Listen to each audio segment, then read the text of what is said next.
Blessed Sabbath, everybody. As we are meeting to continue with this very interesting subject on how we can obtain the seal. Besides just reading the information about the 3 seals, there is one requirement also that God needs us to conduct ourselves so that we are eligible to cross over to the kingdom when God starts to establish the kingdom. So we were studying from timely greetings last time when we met. We want to continue on that TG.7 where we were reading. So we want to continue to read this history about how we can be eligible to be saved so that we can also obtain the seal and also be in the kingdom. You understand? Mm-hmm. Now, when we are studying, we will start with the paragraph where we left. It was when we saw the very first thing, God concentrated in appointing a leader. Mm-hmm. And the leader was appointed not by vote, but by God himself, which was Moses. Who Moses initially, when he knew that he's going to liberate Israel out of Egypt, he started to liberate it without the influence of God. So that's where we saw him when he was in Egypt. He killed an Egyptian and he had to flee for his life to Midian.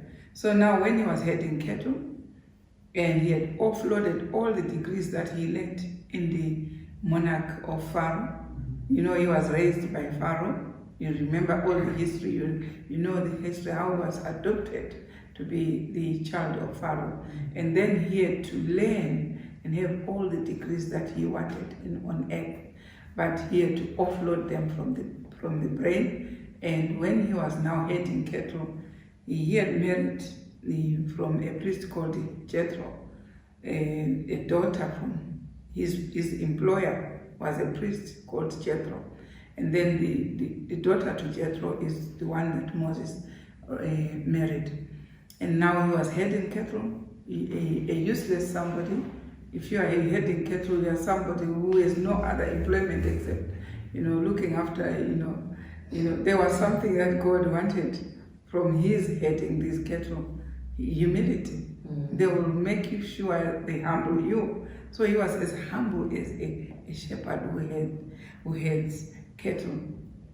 And then that's when God appeared to him in a burning bush, and we understand how God negotiated with him until when he knew he was a stammerer, and until God promised to give him his brother Aaron to help him in the fluence of deliberating a message that God was going to give him. And we saw that the message was going to be given to Moses later when he was in the wilderness on the 3rd month after they fled out of Egypt.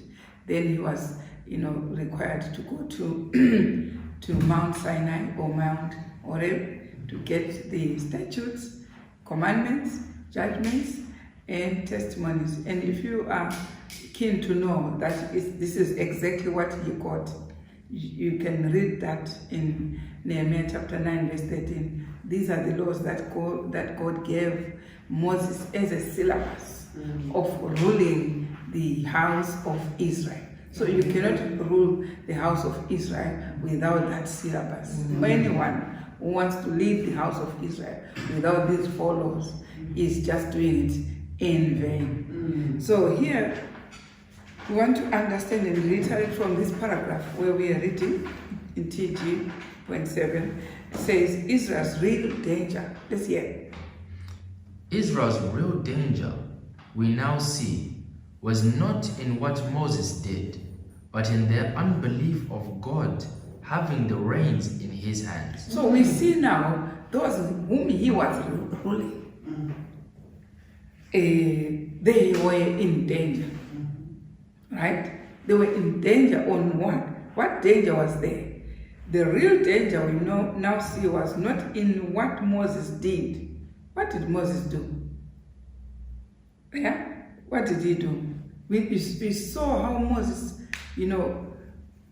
miraculously negotiated with Pharaoh 10 plagues, and now they fled out of Egypt. And instead, the army of Pharaoh is pursuing them. And now Moses was instructed to open up the Red Sea by striking with the rod. But we see in the dealings of Moses and those he was leading, these who were being led by Moses had a real danger. What was their danger? And you are told here it's not in what Moses was doing.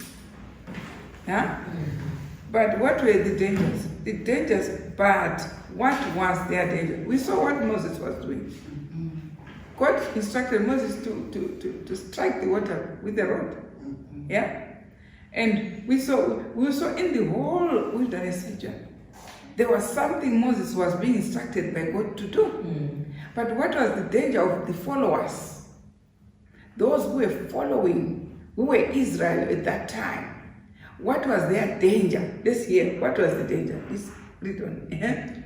Israel's real danger, we now see, was not in what Moses did, No. but in their unbelief of God's having the reins in his hands. In believing that Moses was, all the activities Moses had were coming from God. Amen. So their own danger was in not believing Moses. Thinking that it is Moses leading, but not God. You understand? They were in danger of not believing God. How? By not believing Moses. Where was the danger? They did not believe Moses was being sent by God. Is it true? That's where the danger was. If they believed in Moses all over their journey in the wilderness, then they were not in danger. But their danger was unbelief. Yeah?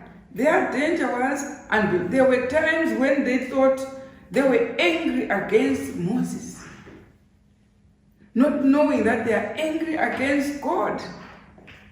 You understand? So we'll deal and see how they did not get the seal.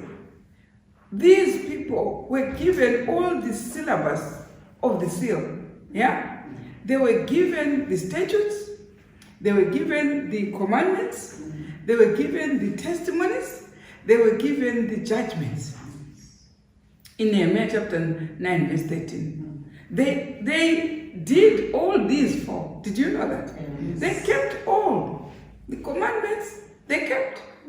Yeah? The danger there when they were crossing the Red Sea was not the 10 commandments. The danger was not the statutes, the feasts. The danger was not the testimonies. The danger was not believing the judgments. The danger was in not believing Moses, who was executing these laws. Do you understand? That's where the danger was. Huh? Yes. Sometimes you might think, I'm keeping the 10 commandments, I'm keeping the statutes, I'm keeping everything that God has given me to do, I'm doing. But where is your danger in believing the Elijah? Is it true? That's where the danger was. The real danger throughout the whole wilderness region was in believing Moses. It was not in keeping the feasts. It was not in keeping the 10 commandments. It was not in keeping the judgments and testimonies and believing the testimonies and doing all sorts of things on paying tithes and everything. There are people who do all that pretty well. But where is their danger? In not believing the messenger who was sent by God to preach those laws. Is it true? That's where the danger was in the time of Moses. They did keep all the commandments. They did keep, the 250 princesses who died with Korah. If you are to check their record, they were keeping all those things. Yes. But why did they die? They did not believe in Moses.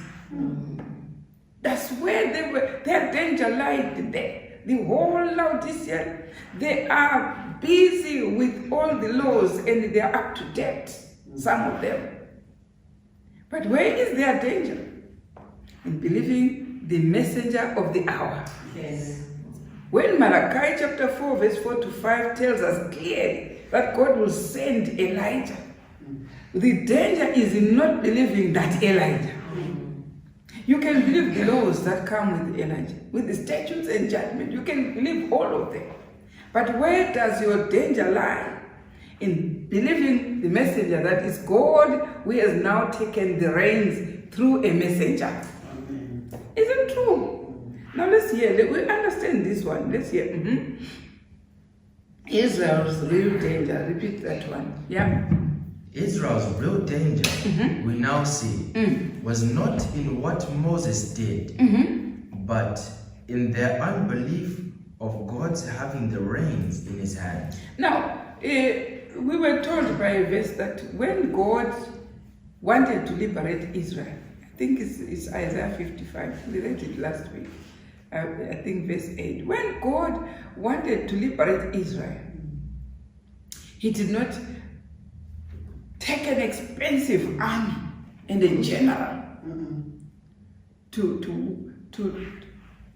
lead Israel out, because Pharaoh had an army. So for you to take over, you needed a very strong army to fight that one. You understand? But God did not do that. God did not take an expensive, strong general to lead. No.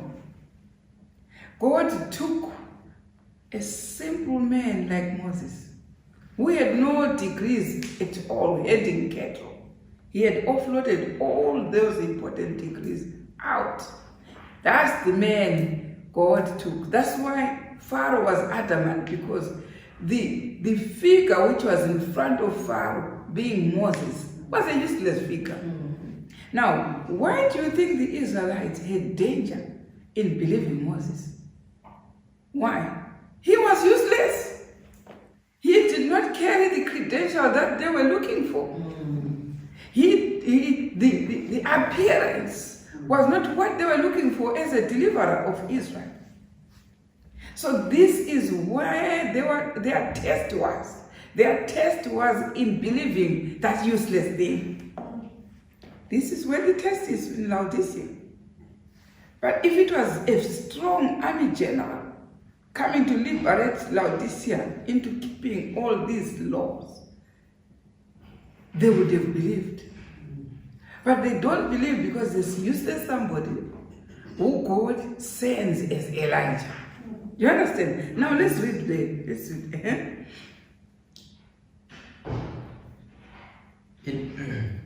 But in their unbelief of God's having the reins in his hands, in not knowing that his ways are beyond finding out, contrary to ours. Right. Israel's real danger we now see was not in what Moses did, but in their unbelief of God's having the reins in his hands, in not knowing that his ways are beyond finding out, contrary to our ways. God's ways are not measurable by any standard. He can bring anything in front of us to liberate Israel. His ways are contrary to what we believe are the ways that God should use. Yeah, so many people say, why is it all our ministers in Laodicea, they don't know this message? God's ways will be contrary to what you think should be. You understand? Now here it says, they failed. Listen to that. They failed to see that God could again and again perform miracle after miracle to deliver them from their enemy's hand. Right. That he could dry the ocean as easily as he could flood the earth. Did he dry the ocean? Yes. Yes, he did dry the ocean.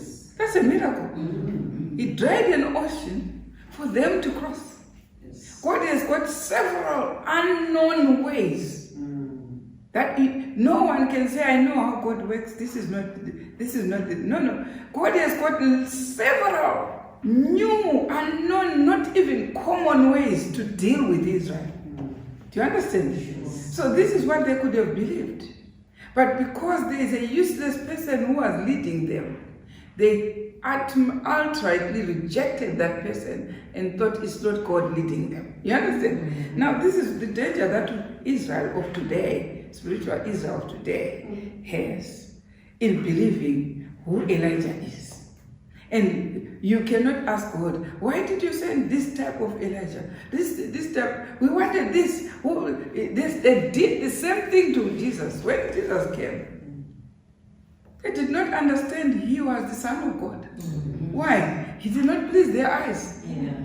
He did not please their eyes. Wearing sandals with dust on the legs, while the priests were walking in red carpets, expensive gowns. There was a pauper, a son of a carpenter. You can imagine when the Bible says a son of a carpenter. And very poor parents, very humble in means.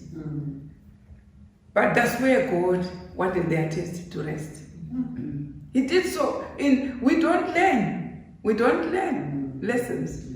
We should look back and see, what did God use in all these generations? He did not take somebody who will shake the heavens. He took somebody as humble as anything. That's the simple means that God is going to use in the last time. That's why we read that one in Testimonies to Ministers and Gospel Workers in page 300. Tells us clearly that God will use simple means that you will never guess. Yeah? But let's hear who this Moses was. What this Moses? Want to understand more about this Moses? Want to read that one from Testimonies. We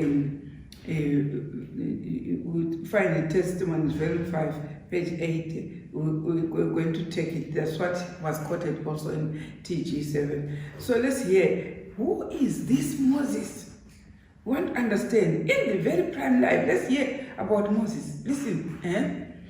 In the very prime of life, Moses thought himself capable of delivering the children of Israel. Right? You remember when he was kept by Pharaoh, adopted by Pharaoh as the son of the monarch.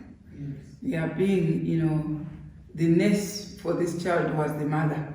What do you think? The mother, Jochebed, was telling Moses, you are the one going to liberate. Because she was told by God. That's why she hid him in the river Nile. She knew this good prophet. She was a prophet, this mother, who reared Moses in the monarch, telling him the purpose of his life is to lead Israel out of the bondage. Yeah, so here, he knew. Why do you say so? Because he knew. The Bible clearly says that he knew he was going to liberate Israel. But in his very prime life, Moses thought himself capable of delivering the children of Israel. But listen to him. Let's hear. But In the very prime of life, Moses thought himself capable of delivering the children of Israel. But Providence said, you are not fit for the work. Come out and I will make you fit. right, what does Providence tell Moses? You're not fit. You are not going to lead it by going through these degrees of Pharaoh. By those degrees in theology and everything. That's not God. That's not what God is going to use. What is God going to use? Come out of those and go and head cattle in Midian. Did you understand? Yes. Then you are now fit to be used. Yeah. But as long as he was highly engrossed with these degrees, thinking he's now capable, that when they start uttering that no women ordination, they think men are capable. You understand? Yeah. When you think it's only men who are capable, you are not fit to be used. When you now know God can use anything, Yes. then you are fit. But here now, Providence told Moses, you have to come out. But how? He was now left to think, how do I come out? Yes. But let's hear more. And out Moses went. He went. We saw how he came out.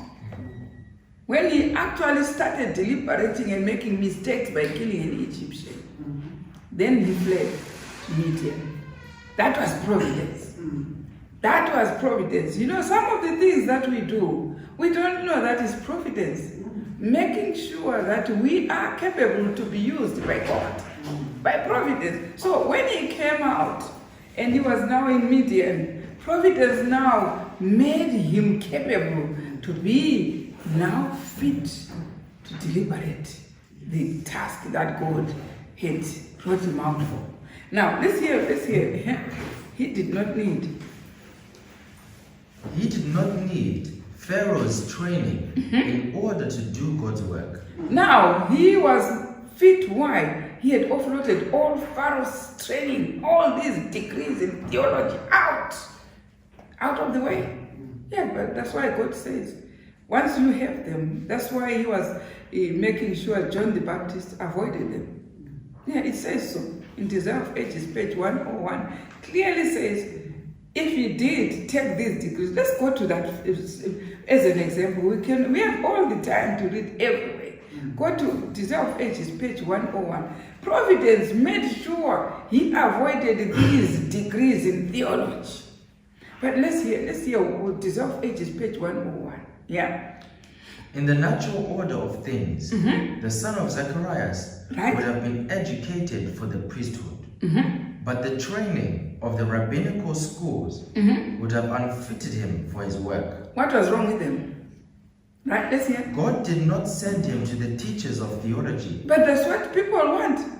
The people want those degrees to feel capable to do the work. But listen, God did not send them to those teachers of theology. Listen. To learn how to interpret the scriptures. To learn how to be a prophet by theology. He will not teach you to be a prophet. Because a prophet is an interpreter. Is it true? Makes the Bible clear and simple. That's a prophet. Makes people understand the Bible. That's a prophet. The clearer explanation in a prophet gives the credential that one is a prophet. It's not the appearance. It's not the appearance or the gender. But how do we understand the Bible under that mouth? Then God is using it. Now listen to that. He did not send them to the teachers of theology to learn how to interpret scriptures. They are learning how to be a prophet, how to rule, how to lead. But God does not send you to those teachers to learn to be a prophet or to learn how to interpret scriptures. But listen, where did God send John the Baptist? Listen to that.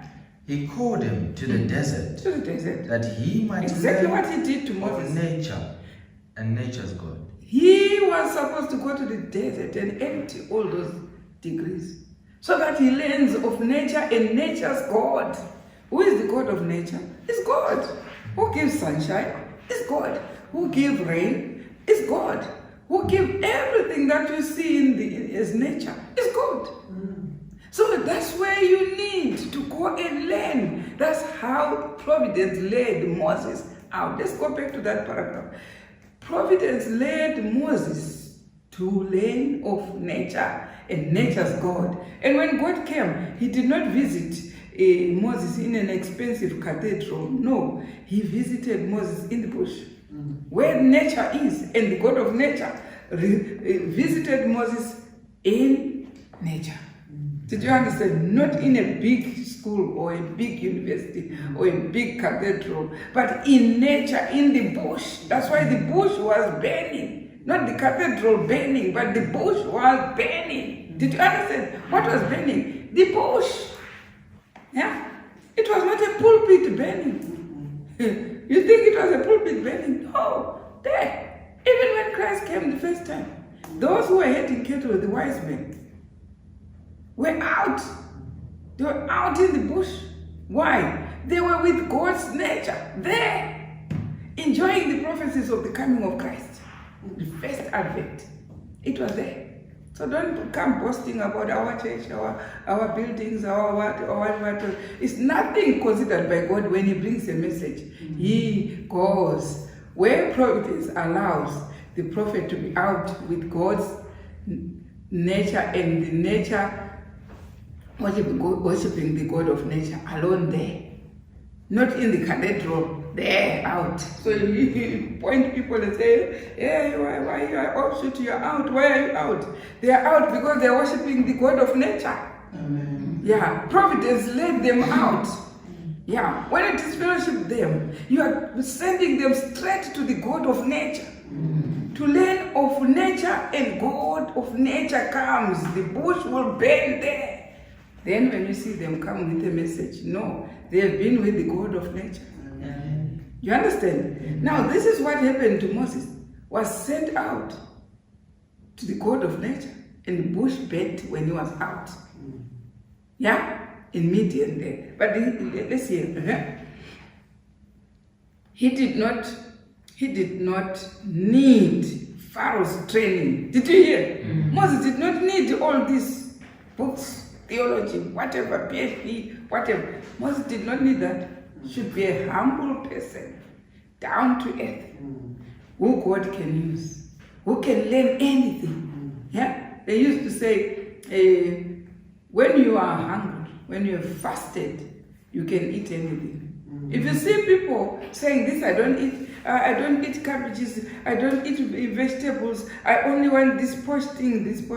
When you fast, you find everything which comes, you are ready to eat. Do you understand? Now, Moses went on a fast, had nothing in the head, and God now knew he can return the messages to remove the Israelites out of Egypt and walk with them and be a peculiar people in the land of Israel. This is the aim of raising Moses. But let's hear more. And out, repeat that one. And out Moses went. He did not need Pharaoh's training in order to do his work, God's work. It was a hindrance to him. Now, that job, that training that most people clamor for, it was a hindrance. It's a hindrance to someone who wants to work for God. He did not need that Pharaoh's training. That training becomes a block between you and God.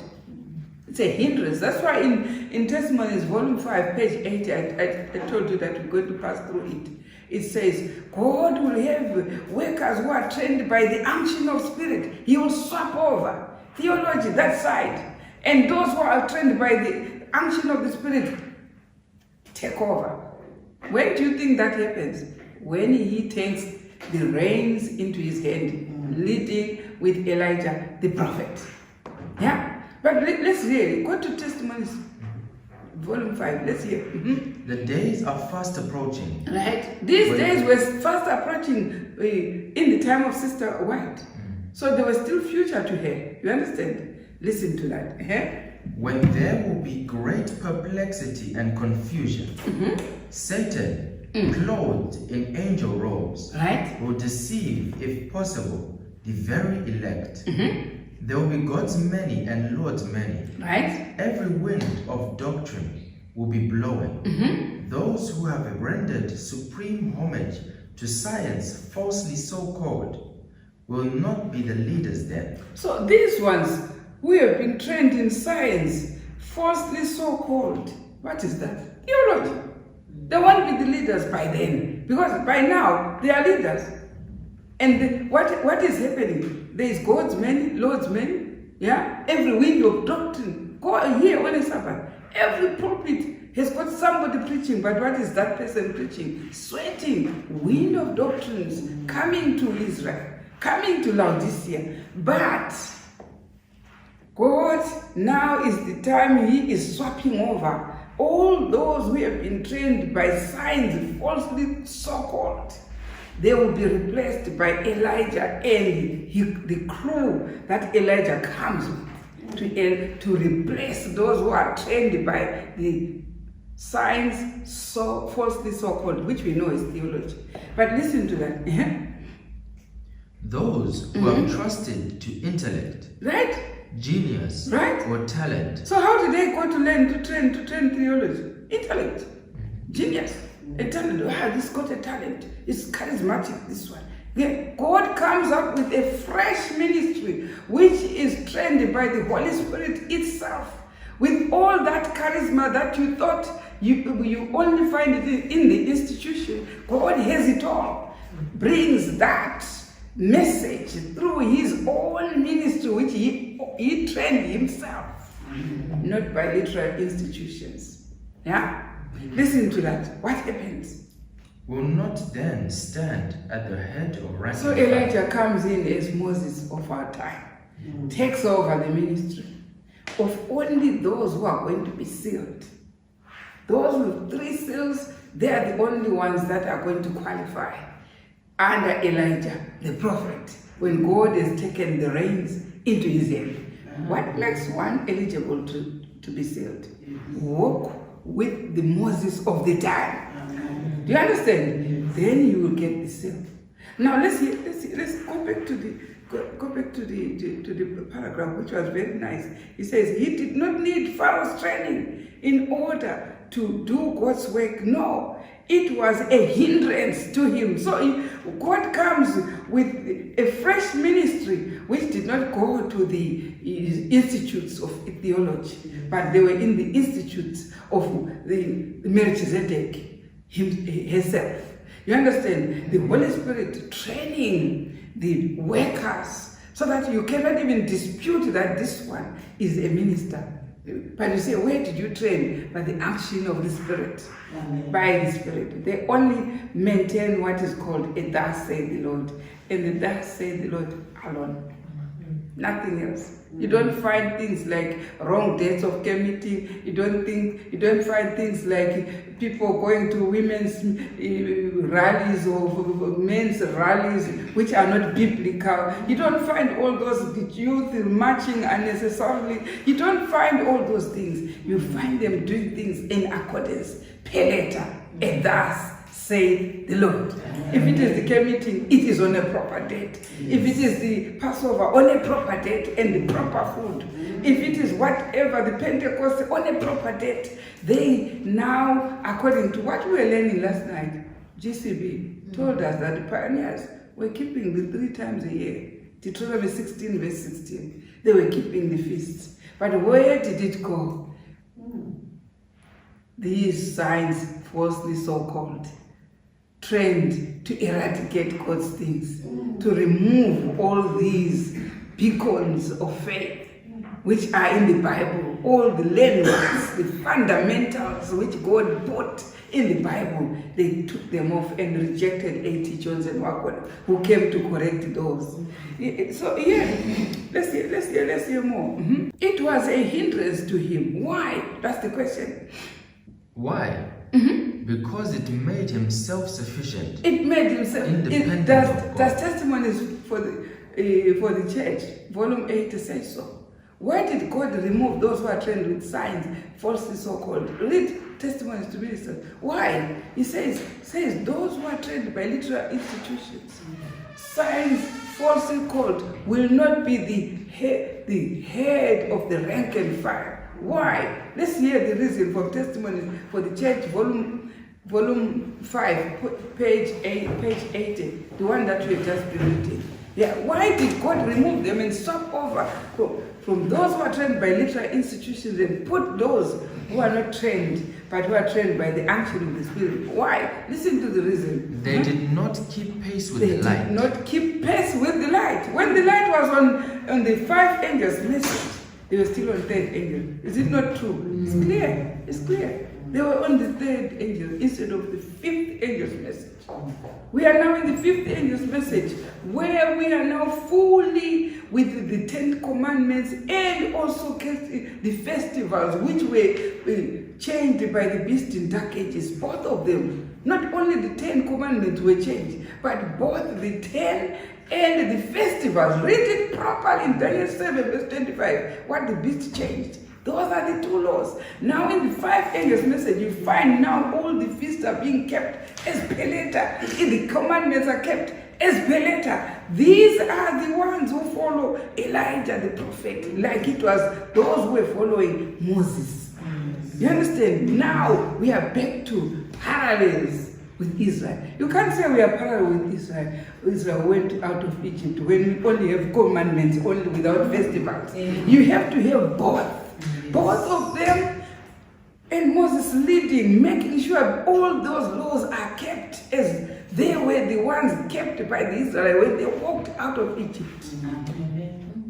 Then we have a second Israel, which is spiritual Israel. Do you understand? Do you get the point? Yeah? Now, this is how people are going to be sealed. When they are a perfect match with what was there. When God wanted to start a peculiar people, he walked them out of Egypt, gave them those laws to be peculiar. So God now, with Elijah the messenger, takes the people, give the same laws, and they walk with God. But he will surprise the people with simple means.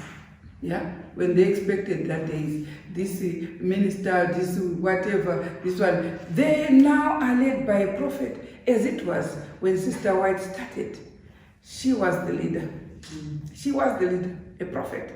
Yeah? Yes. And she ordained ministers. Exactly, God comes with the format that he did in 1844. It goes. Never mind what has been done in the middle there. Never mind. They rejected the messages of God. But when God wants to come now, he comes and finds a proper ministry as it was in 1844, where the prophet was leading and the ministers were all taking orders from the prophet, because God speaks to the prophet all the secrets. Amos 3 verse 7. And the secrets were taken by the prophet to the pastors, to the ministers. That's the message of the last minute of Elijah. Did you understand? How then are people sealed? By following that order. Because we have been told, those who were in the wilderness, they kept the Ten Commandments, they kept the statutes, they kept all that, but they failed. They had one danger of not believing that Moses was being led by God. That God had taken the reins through Moses. That's where the problem was. Sure. We can keep all the Ten Commandments and all the statutes and all the things and all the, the festivals where it can be the best and do everything nice we can do as under Elijah. But the thing is that if you don't believe that God has taken the reins through Elijah, you make it wrong. You hit a tangent.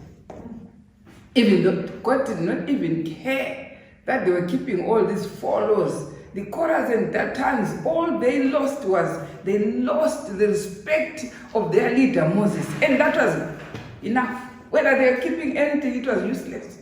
Do you understand? That's where the danger is. It says so. Their danger was in not believing that God had taken the reins into his hand by making sure there is a prophet he was working through, so that everyone would respect what the prophet would say, because it was coming from God. That's it. And they lost the seal. How do we lose the seal? How are we supposed to be sealed? By taking orders from Elijah. And Elijah is where God is working to make sure we are sealed. Don't say, I'm now going to read for myself the Bible and the Bible. If they say so in the wilderness, I want to read, let Moses alone. This is what exactly Korah did. Korah did so. They had already leaders there in the 250 princesses. Korah was the leader, making sure they don't obey Moses. Korah was there. Even if the seal was supposed to be given, they wouldn't be given because they were not submitting themselves to Moses. Finished. It doesn't matter how many laws you are keeping. It doesn't matter how many festivals you are keeping. It doesn't matter, as long as when God takes the reins into his hand, leading through a prophet, you will submit. Finish.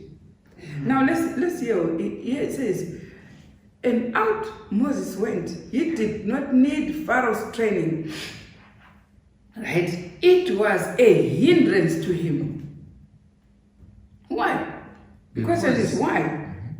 Because it made him self-sufficient. It made him self-sufficient, independent of God. Now, if there was a degree somewhere to be done so that you can lead the church or so that you can lead the house of Israel, many people will flock for that degree. So at the end of the day, everyone who comes with that degree says he's also a leader. That's why we have a lot of spurious churches. That's why we have a lot of spurious ministers who all think they know it all. Why? Because there is a standard which has been set by the world to say when you want to lead, do this standard.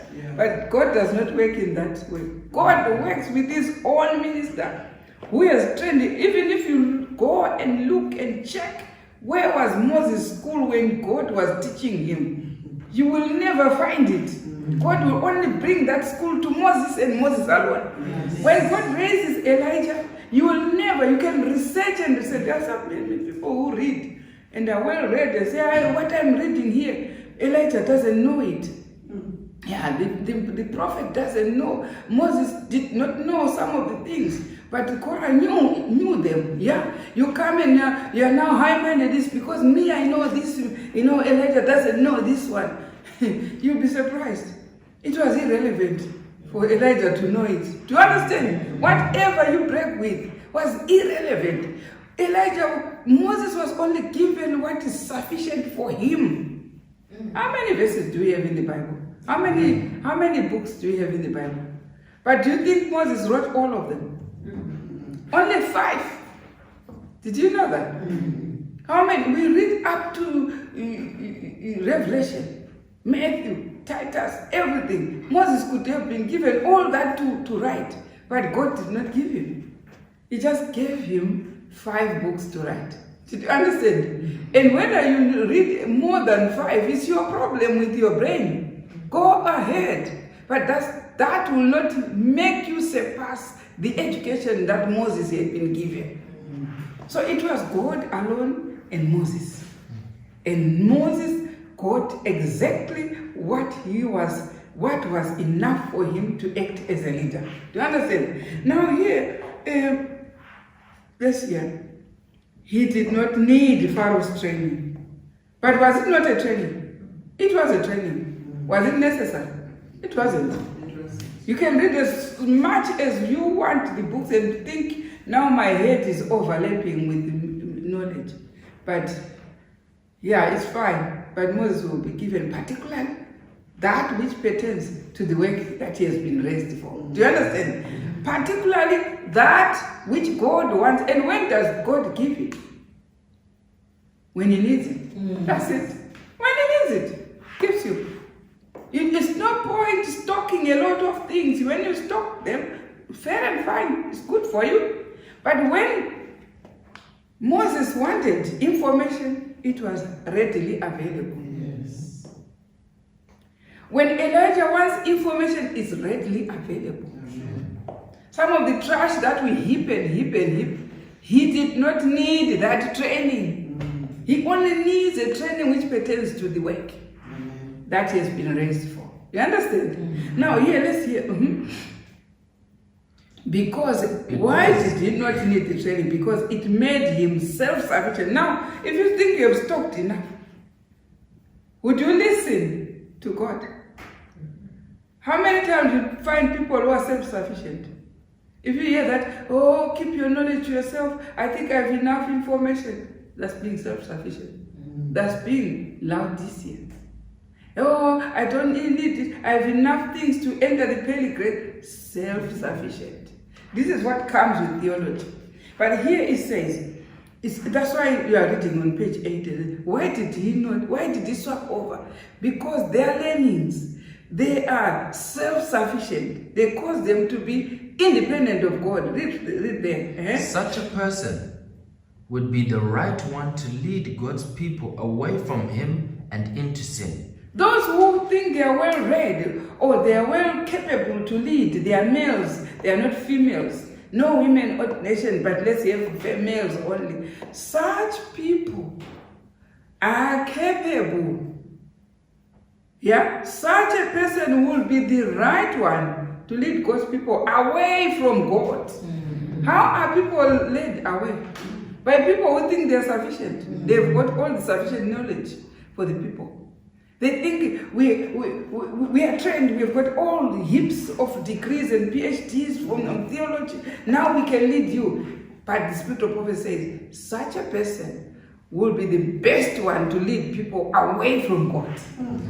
Why? Because they think they are capable.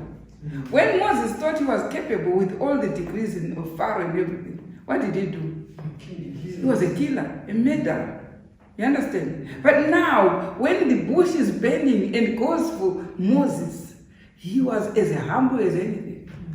As humble as anything. Even the Korahs and Dathans, they were talking to him like he was just a lizard.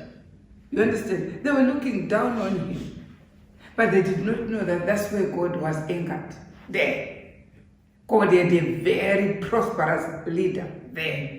But let's hear. Such a person would be the right one. Listen, read that one. Such a person would be the right one to lead God's people away from him and into sin, but the wrong one to lead them to God and away from sin. Right. And as we read on, you say, in the last solemn work, it's still in volume 5, page 8 there. In the last solemn work, yeah? Few great men will be engaged. Listen to that. Who are these great ones?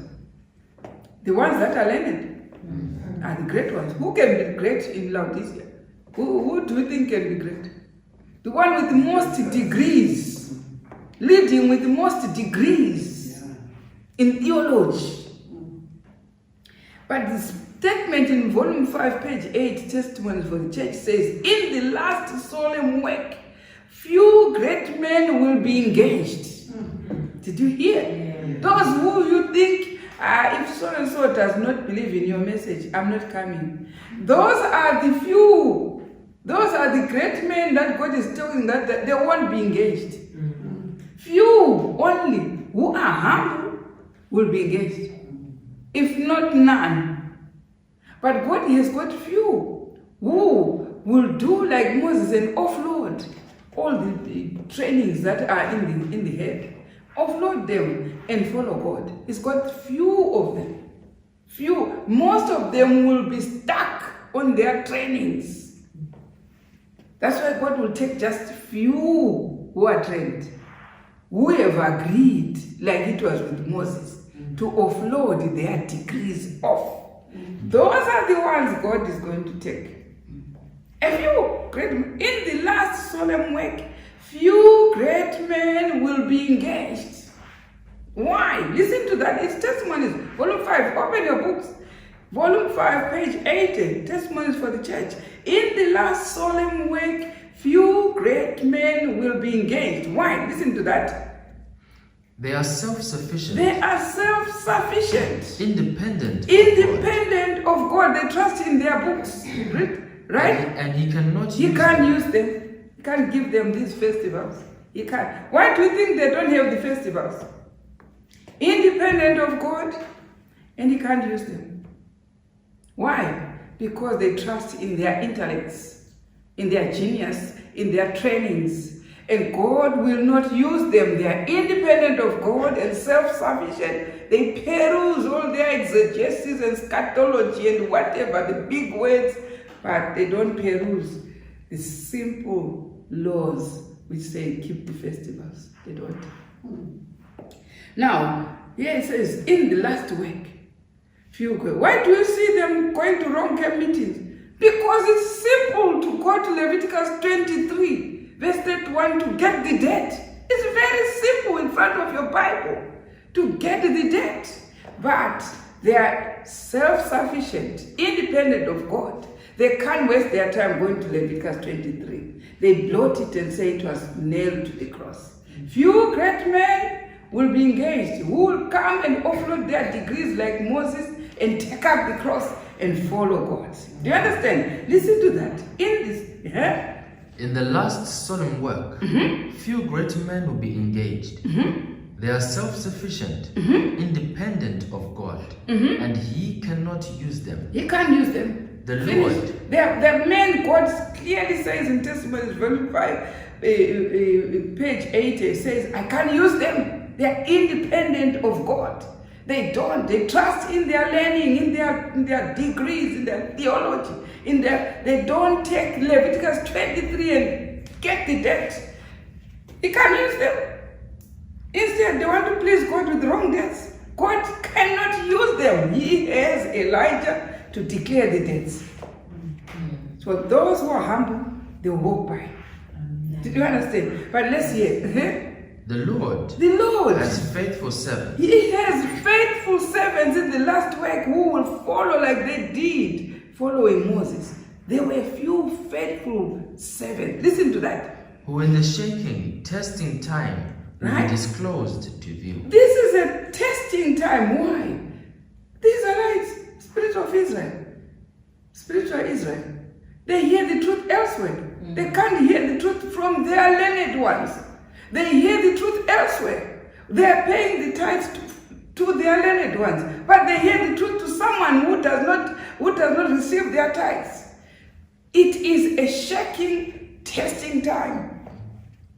God discloses His servants in the shaking, testing time. Yeah, they can't proclaim with their mouth that what we are hearing is truth because there is pride of opinion, thinking if I say it, then I've said they are right. So they know it is true. They know it is true. But this is a test to them. It's a testing, trying time where God discloses servants who have been trained by the unction of the Spirit to give the seal to those who are going to follow the seal.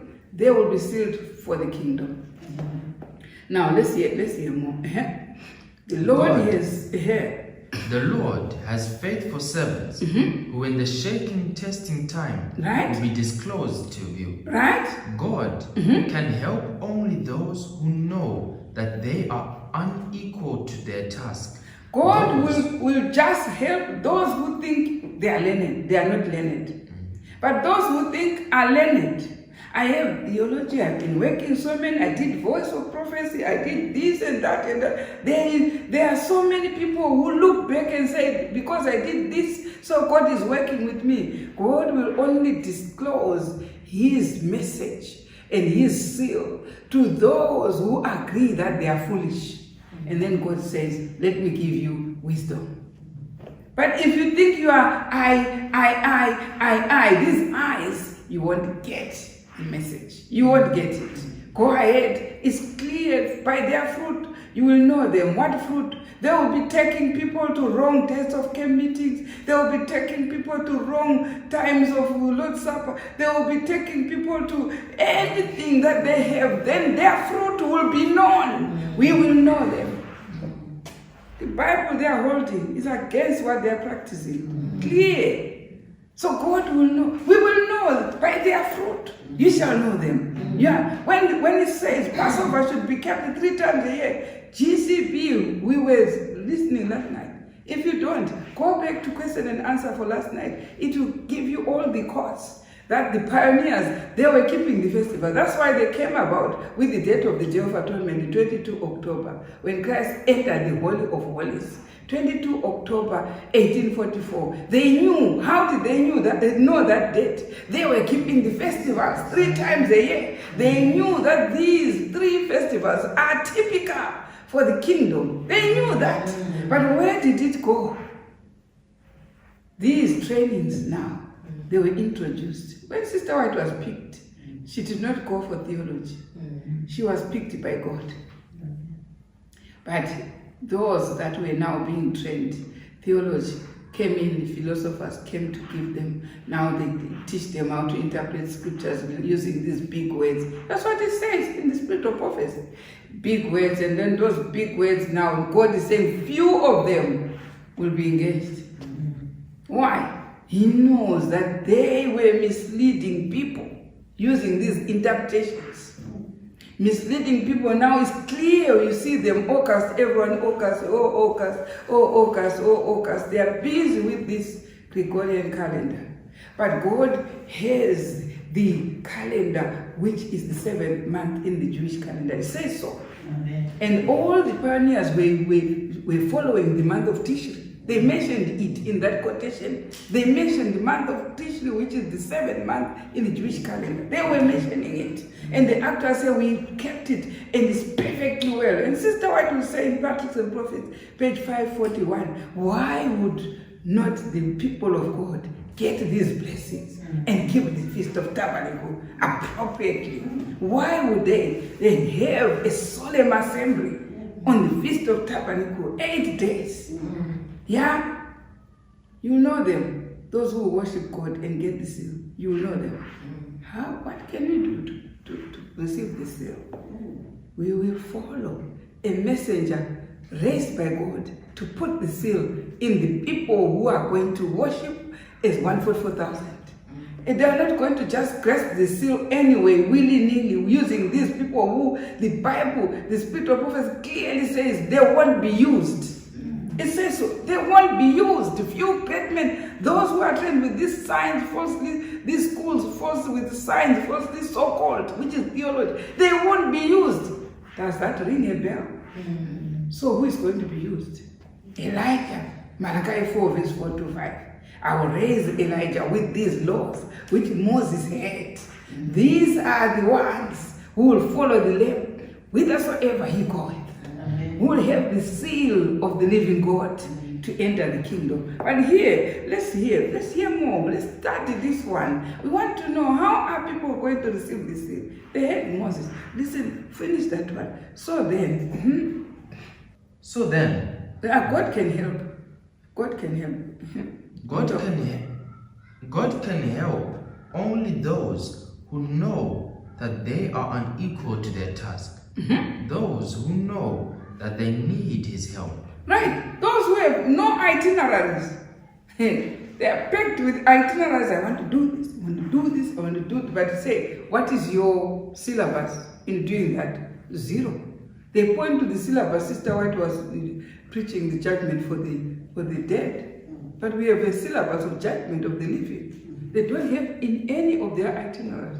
So God will use those who go to God and say, I'm naked. I have nothing in my head, nothing. And say, come, I'll give you a syllabus to teach. And these are the teachers of the last solemn work. Do you understand? Here he says, God can help only those who know that they are unequal to their task. Those who know that they need his help. Right? And what?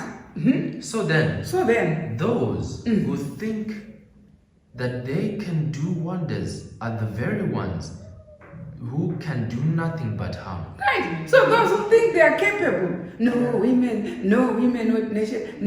Okay, what about you men? What can you do? Nothing. God says they can do nothing, are the very ones who can do nothing. Women will do something. They will do something in the last week. Why? Because many people have looked down on them. Yes. But they will prove that that sin of Eve, which was in the Garden of Eden, was long paid. Galatians chapter 3 will tell you, verse 27, that there is no longer now any woman, no man, no Greek, no Jew, no slave, no free. Everyone is free now because the punishment was paid for.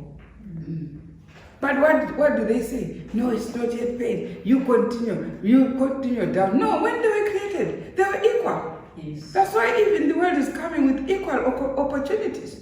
There's no longer looking down on women. But those who are in the religious realm are the ones who are saying there's no job for women. The job is only for the males, for the what? They are so behind. The world is ahead.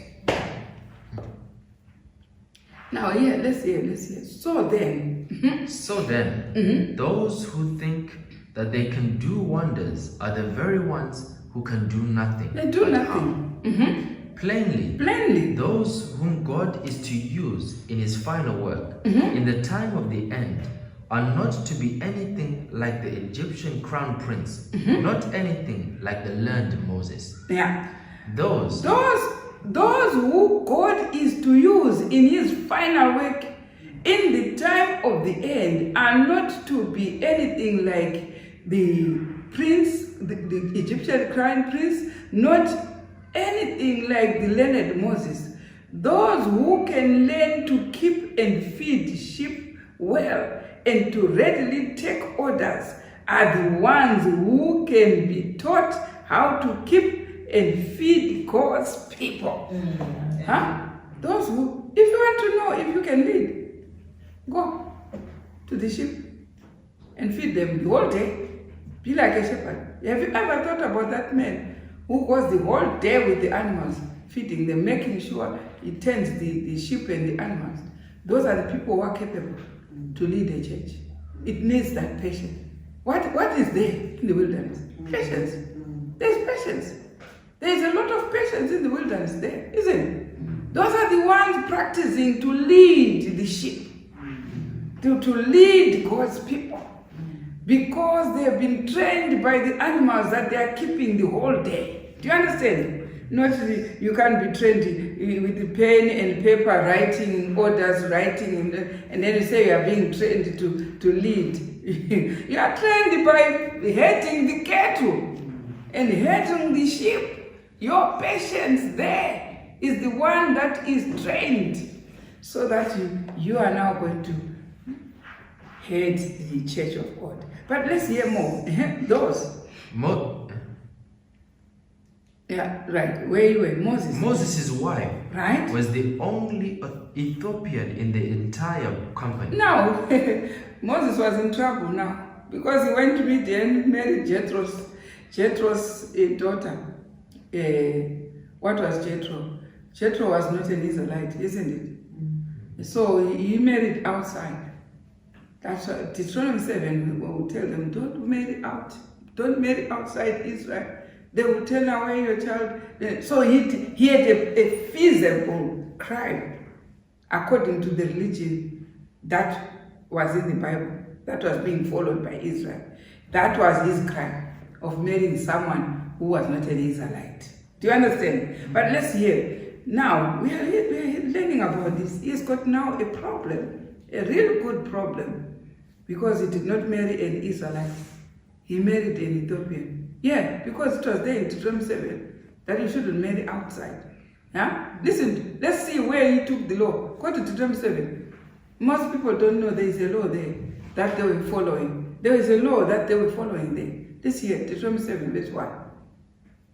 Verse 1. When the Lord thy God shall bring thee into the land whither thou goest to possess it, and hath cast out many nations before thee, the Hittites and the Girgashites. So who was in Israel?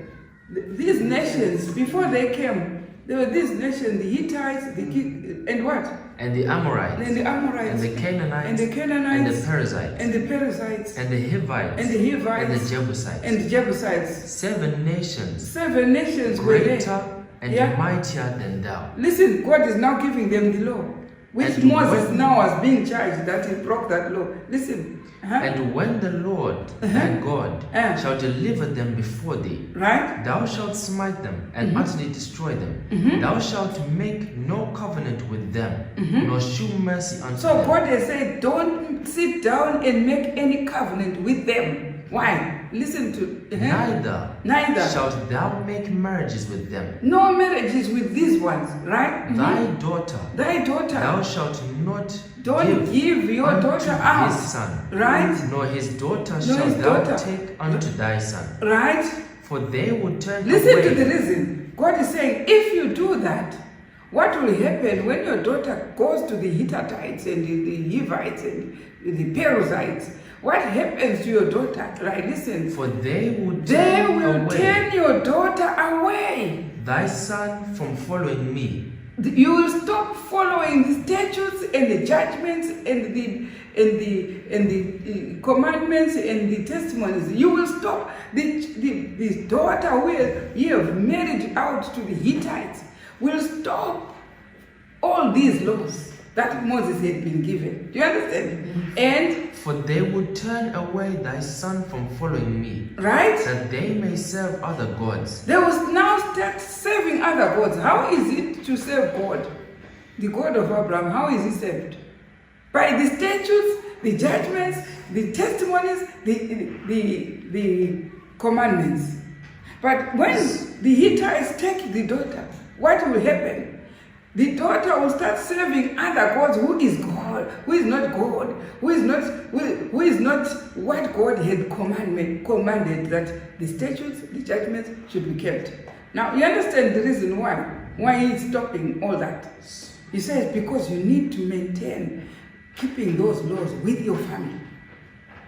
And your granddaughter, your daughter, your son, your wife, the whole of your clan should abide by the laws that Moses had been given. Do you understand? But if you give away your son, give away your daughter, he will stop this syllabus of Moses. Did you understand? Now, So will the anger of the Lord be kindled against you and destroy these this suddenly? will kindle the anger of God. This act will kindle. So we see where the law, when Moses came now with an Ethiopian woman, they knew actually that law, Moses had broken it.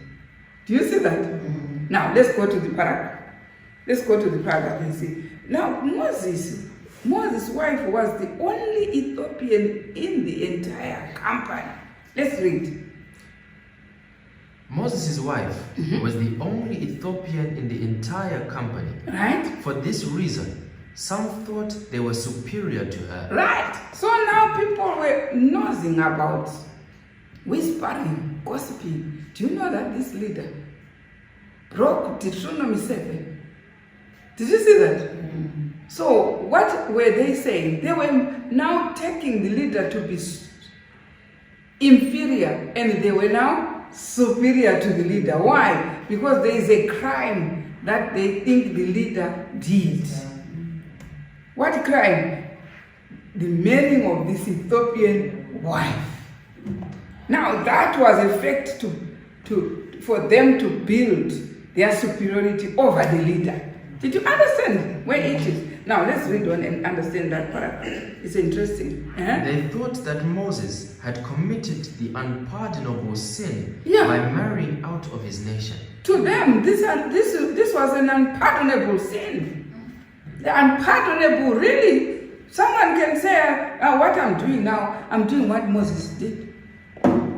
But to Israelites that day, he said, this sin was unpardonable. Do you understand? And because it was unpardonable, when God said it in Deuteronomy 7, he says, I'll destroy you quickly. Why? Because he couldn't pardon it. He said, I will destroy you quickly when your daughter goes and serves other God because you have married them. I'll destroy you quickly. To them, it was an unpardonable sin. Do you understand? Now, Moses now comes presenting with that unpardonable sin to them. That's why Moses was not like very inferior to them. They now are superior because they don't have that unpardonable. Now, when they come to Moses and say, this is an unpardonable sin, and because of that, God cannot use Moses. Why are people looking for faults from the leader? Right? Why do you think people were looking for faults? To discredit the leader. All the faults that were being checked on Moses were to say, now, Moses has got this Ethiopian wife, so it means he can't lead. Do you understand? Why are they crediting? Are they charging all these crimes? They are discrediting Moses. Why? Because he married an Ethiopian wife. Now let's read on that one. They thought that Moses had committed the unpardonable sin by marrying out of his nation, as though race had anything to do with making people superior or inferior. Moses' own sister, right? Miriam, Listen, who was more caught in that touched sin. was the sister to Moses, Miriam. Moses' own sister, Miriam, was caught in that sin. My brother has married an Ethiopian. Yeah? But let's hear. There she was trying to break up his family, yet Moses prayed for her recovery when she was stricken with leprosy, who went into the promised land. Who went into the promised land? All but the murmurers. Right. So we can see how they murmured against Moses. Rightfully. rightfully, if they took it in a positive way, they could have struck a mark there. You understand? They could have been number one. You understand? But it's because the way they took it was to discredit Moses. Why did God get angry with them? Because they were discrediting his worker. Is it true? Are we together then? Now let's hear. Do you suppose? Do you suppose that you can entertain the same spirit of memory and complaining, and in spite of it receive the seal? Right. So they had something worth mentioning. Did you see? It was something which was bad, which to them, the Deuteronomy 7, clear, it's an instruction. And it's something worth mentioning. And anybody can come and say, you are right. Deuteronomy says so. You understand? But they did use that as a point with a spirit of memory and of complaining about Moses. Did you understand? They used something which is to them legal, is in the Bible, but they used it in a way to complain and to murmur and discredit. And this is how they lost the seal. Miriam could have died with leprosy if Moses did not pray. Moses did pray, and the lepers in 7 days were clear. But I don't know how many are murmuring and not having the prayer to pardon their memory. They might lose the seal. Do you understand? Murmuring against Moses and complaining against Moses in something that even someone will say they have a point. But to God, it was worth you losing the seal. Do you get the point? How many do murmur against Elijah? And sometimes with something, a tangible point, which you can really say, this is a point. That was a point there. Because the verse actually says so. That was a point. But God took it as a murmuring sign and a complaint to discredit the leader. How many are murmuring against Elijah? They have no problem to see who Elijah is. They have no problem there. But their problem is, we saw their danger was, Israel's danger was in not believing that God had taken the reins into his hand. Did you hear that? God took the reins into his hand by using this prophet. So he expected obedience right the way. If there's anything wrong that they saw, they could just pray for it, but not point out and say, you see, he is leading us. He's got an Ethiopian wife. Yeah? To them, to God, it was murmuring and complaining against the leader. But let's hear what happened now. Do you suppose that you can entertain the same spirit of murmuring and complaining and in spite of it receive the seal? Because if there's someone murmuring there and complaining, most people enjoy that one because you entertain it. But by entertaining it, do you think you receive the seal? That's the question. But let's hear more. Let's hear. How absurd. How absurd the very thought.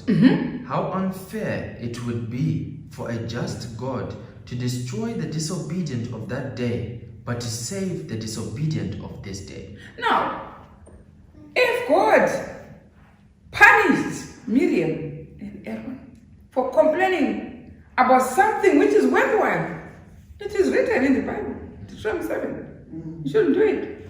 And then Moses comes, did it. How then do they know what was transpiring between Moses and God and the Ethiopian wife? How did he come to marrying it? There could be some transactions between God that God winked the two of them. Where was he? Where was Moses? In Ethiopia. In Midian. Was there any Israelite woman to marry there? No. Yeah? That's what God was seeing there. He was in the marrying age. And it did not say, go back, walk. He was hiding from Pharaoh. He could have been arrested and killed. And the whole plan finished. We don't know what was transpiring there. But all we know, Moses was in Ethiopia. Was in Midian. And there were no Israelite women there. We know that. We don't know whether that's what God considered. We don't know what transaction was that. You understand? But now what we knew was he was now a leader. And they were attacking him because of that. They did not think to say, why in the first place did God appoint him when he was married to an Ethiopian? They did not think. Why in the first place? So who were they attacking by saying Moses is an Ethiopian woman? Who were they attacking? The old nation of God. Why was it done when Moses married an Ethiopian? Who were they now murmuring against? God. They did not know that God had appointed Moses while they, you understand? Well, Moses was already married to the Ethiopian woman when God came to him with a bush which was burning, because soon after that, the child was not even circumcised. We see when they now walked, Moses was about to be killed by an angel. You understand? Because the child was not circumcised. But who circumcised the child? The wife. So the wife was God-fearing. Did you see that? So we say that Moses was married to a God-fearing Ethiopian. Would it be that? That's what God considered.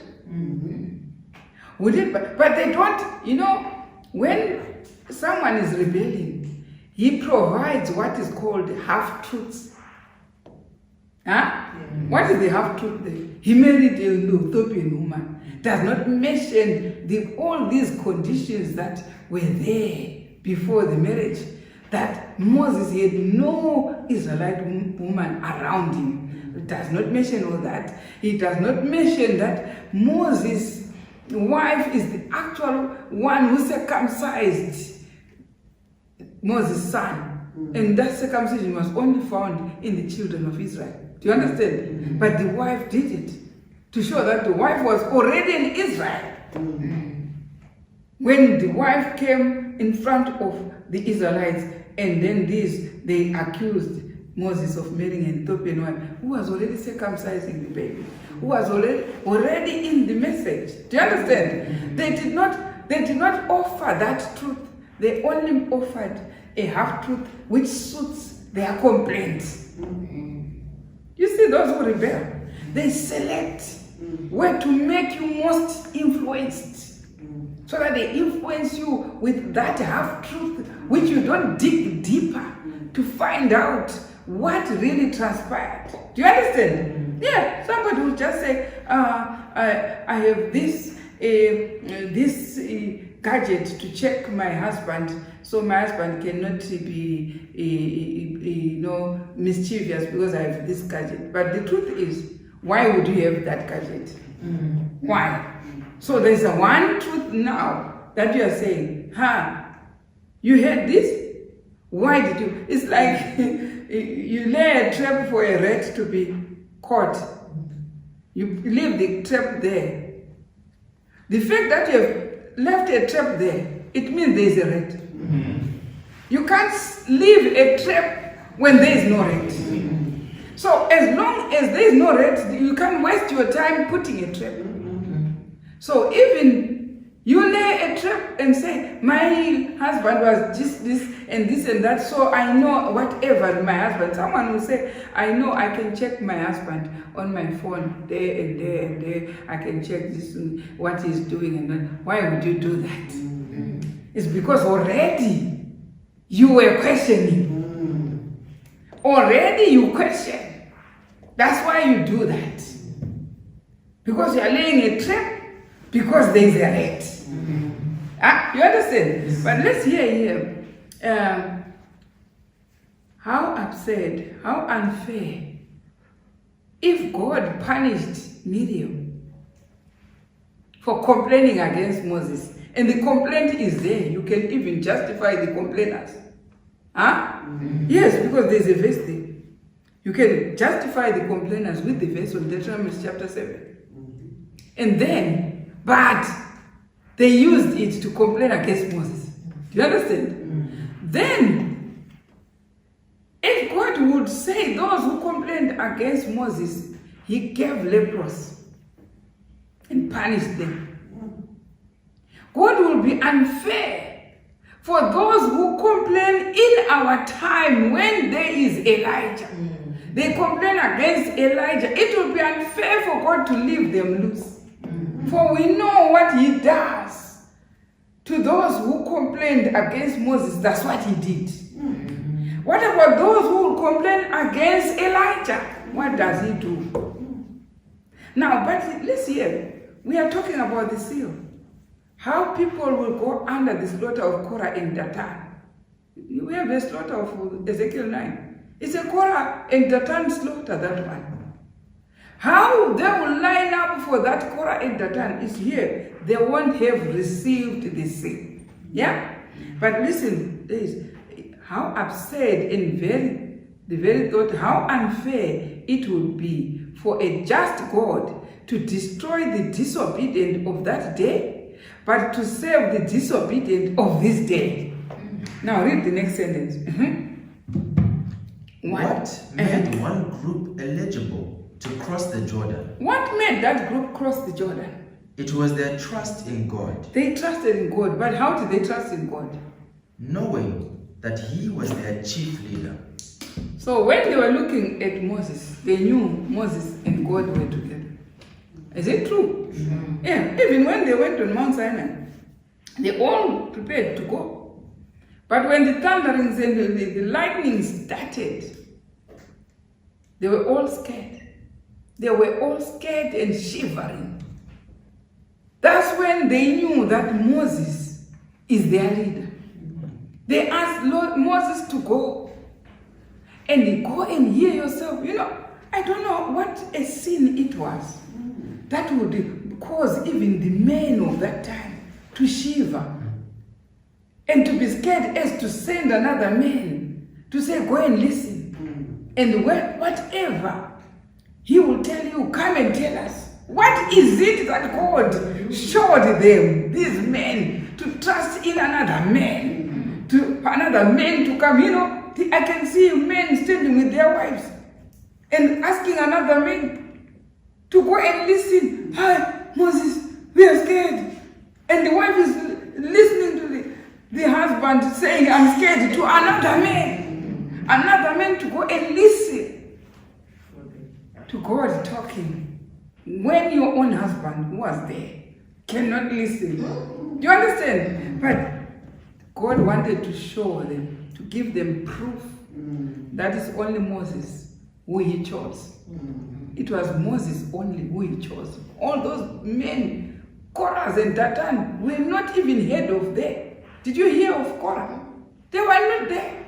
They only come when things are sailing smoothly. That's when they want now to take over. But when there was thunderings, lightnings on Mount Sinai, they were not there.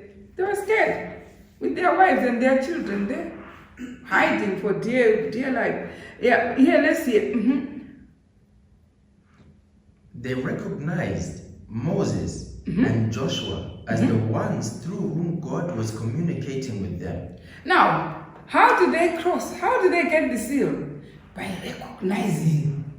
So, the problem with a prophet is no one recognizes. So you utter things like a fool. But that's where the step is to overcome, by recognizing this prophet. They recognized Moses, and thereby that's a qualification for them to inherit the kingdom. Do you understand? Now, here, the question is, what made one group eligible to cross the Jordan? It was their trust in God, knowing that He was their chief leader. They recognized Moses and Joshua as the ones through whom God was communicating with them. They thought God was just going to communicate with them separate from them, isn't it? But when they recognized, no, that's wrong. We will only hear what God wants through this person. That's what made them eligible to cross the Jordan. Did you hear that? It's just a simple thing. It's just believing. Believing in the messenger.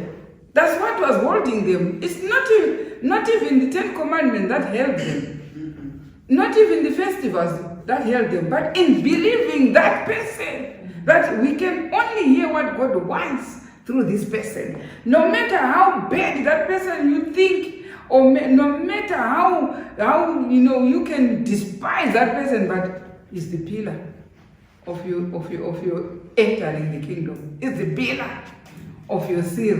It's the pillar of your life. God communicated through this prophet Moses, and that's what He does with Elijah. But let's hear more. They crossed because now they were knowing that this is where God is, right? And they recognized Moses and Joshua as the ones through whom God was communicating with them, right? And they did not look upon them as being anyone. They did not look upon Moses and Aaron and Joshua. They did not look upon Moses and Joshua as anyone. Did you hear? As anyone. Read and finish that one. They did not look upon them as being anyone other than who they actually were. Right. They now knew. Let me stop looking upon this one as something that I thought he was. But now I'm looking at something that is more dangerous if I don't trust. Do you understand? As something that God is using. Yeah? They now understand that sentence properly. It says, they did not look upon them as being anyone other than who they actually were. So it means sometimes they were walking with Moses, not knowing exactly who he was. They were just saying, oh, there's a man in that house, and the man is also a man. Do you understand? There is a woman there, and the woman there is also a woman. But they did not know, Miriam was a woman, isn't it? But they did not take him according to his position. Huh? They did not understand that he had more qualifications than what they thought. Do you understand? Let's hear. They were satisfied. That's sentence. Let's hear. They were satisfied with their lot. They were satisfied with their lot. We are all equal here. We are all on our journey to go. But they were now satisfied.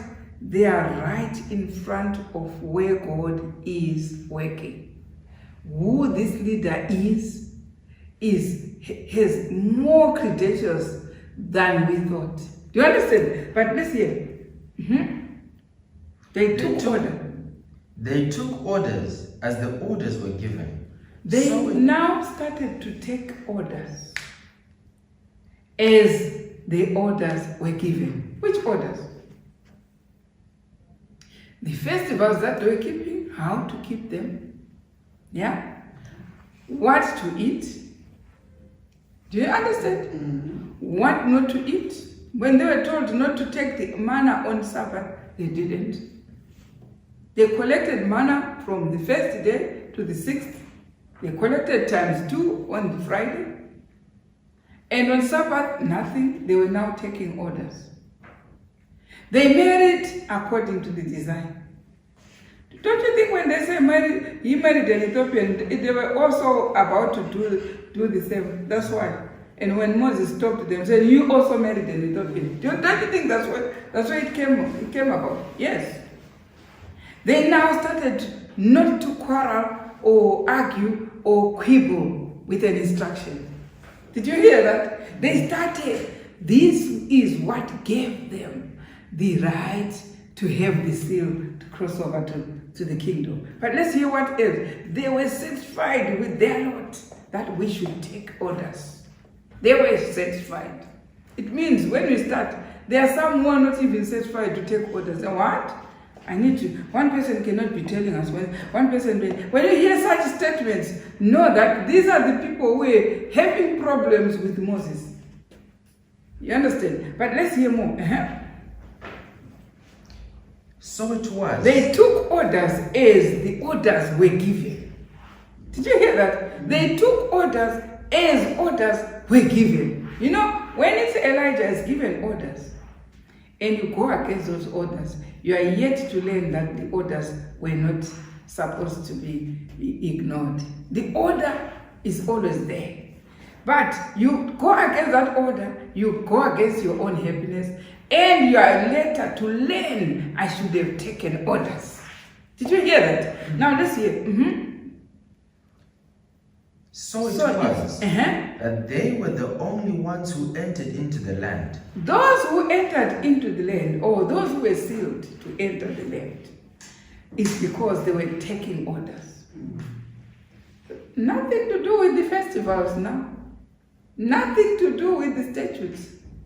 Nothing to do with testimonies. Nothing to do with the judgments. There were now orders also. You see, when they were told to march, step in the Jordan, that's nothing to do with the testimonies. That's nothing to do with the statutes. That's nothing to do with commandments. It's an order. Step into the Jordan so that Jordan opens. That's an order. They learned now to take orders.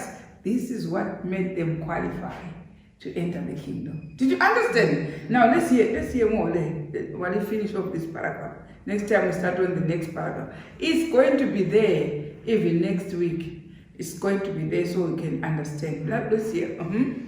Having these ensamples. Having these ensamples before us, this picture to go by, I can confidently tell whether I am headed for the kingdom or whether I am headed for the bowels of the earth. Right.